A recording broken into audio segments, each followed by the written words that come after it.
Democratic presidential candidate Elizabeth Warren getting ready to hold a campaign event at Eastern Market on this Super Tuesday. She's expected to speak after 7 p.m. And Warren is one of 5 candidates trying to win the Democratic nomination for president in 2020. 7 Action News reporter Brian Abel joining us live from the Satellite Center with more on the importance of this election day around the country. Brian. Well, Glenda Allen, it's so important because more than a third of all available delegates in this primary, they're up for grabs tonight, and the results, they could tighten the race for the White House. It is the biggest day of the 2020 presidential primary. More than 1,300 delegates at stake, with voters casting ballots across 14 states and 1 U.S. territory on this Super Tuesday. I'm here today because I believe in you. I believe in the America we can build together. Senator Elizabeth Warren voting in her home state.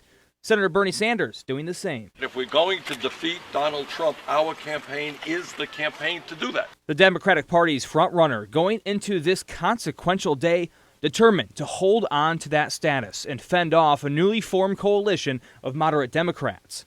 Let's put forward somebody who's actually a Democrat. Pete Buttigieg and Senator Amy Klobuchar dropping out of the race and backing former Vice President Joe Biden.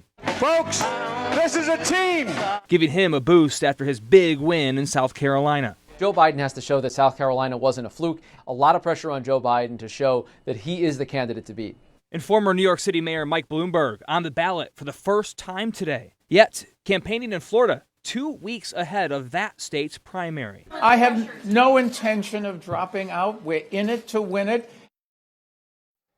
Now, the first polls, they close at 7 o'clock tonight. The last, they close 4 hours from now. The biggest prize, California, 415 delegates. Live in the Stat Center, Brian Abel, 7 Action News. Back to you. All right, Brian, thank you so much. We're looking at live pictures now. Eastern Market, this is where Elizabeth Warren is expected to speak at 7 p.m. We will bring you updates on what she said in later editions of Action News. And don't forget to tune in tonight on Channel 7 for ABC's Super Tuesday results coverage, which begins at 8 o'clock.